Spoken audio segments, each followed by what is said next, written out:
Hello, and welcome to The Point, the chess program where in approximately 5 minutes we examine crimes in the opening and discover the most exact tactical punishments.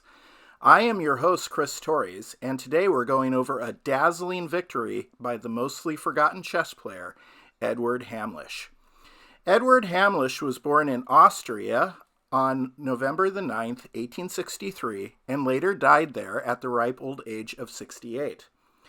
Today's featured lesson is from Eduard Hamlisch's only recorded chess game and was played against an unknown opponent in Austria's capital city of Vienna in 1899. An important cultural center over the years, Vienna was home to many of my favorite composers, including Wolfgang Amadeus Mozart, Ludwig van Beethoven, and of course, Johann Strauss II, who wrote the Blue Danube Waltz about the beautiful Blue Danube which runs through Vienna. Before we begin, let's review our 10 opening rules so that we are familiar with these time-honored principles and learn to recognize the mistakes played by those who ignore them. Recognizing these opening crimes when they occur is the first step in finding the exact punishments that will lead to many swift victories. The 10 opening rules are: Number 1, open with a center pawn. Number 2, develop with threats. Number 3, knights before bishops. Number 4, don't move the same piece twice. Number 5, make as few pawn moves as possible in the opening. Number 6, don't bring out your queen too early. Number 7, castle as soon as possible, preferably on the king's side. Number 8, always play to gain control of the center. Number 9, try to maintain at least one pawn in the center. Number 10, don't sacrifice without a clear and adequate reason. And now to the game. So Eduard Hamlisch opens with a center pawn. His own unknown opponent does not. When your opponent does not meet you in the center, go ahead and get 2 center pawns. Have absolute control of the center. And that's what Hamlisch does. And now his opponent plays knight d7, a very passive move placement for the knight, not threatening anything. Bishop c4 is a nice developing move, threatening the belly button, which gives us a good check to analyze before each move.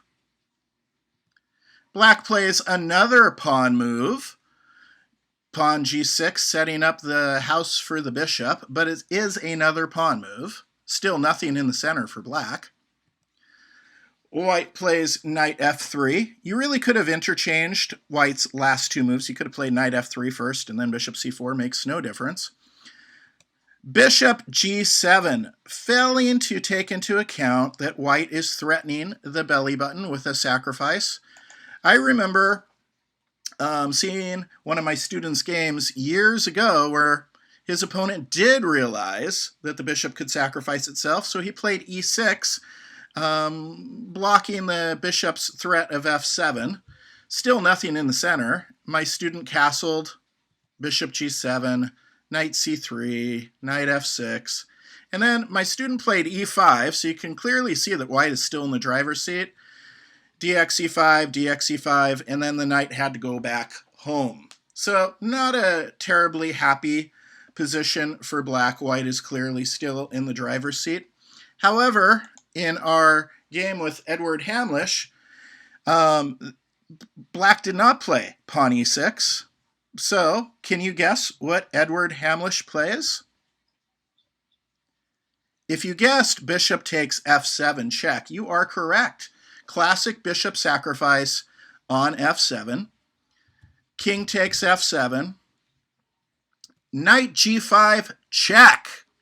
And this is fun stuff because if black plays, for example, king e8, you get to trap your opponent's queen by playing knight e6. Nowhere for that queen to move to. You'll win the queen.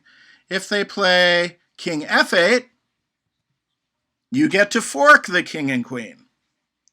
So black played king f6. Can you guess what Eduard Hamlisch played here? Analyze your checks, captures, and threats.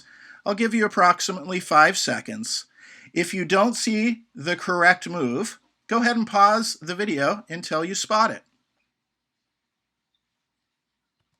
If you guessed Queen F3 checkmate, you are correct.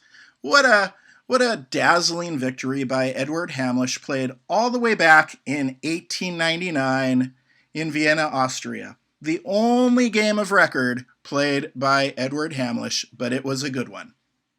Thank you for tuning in today.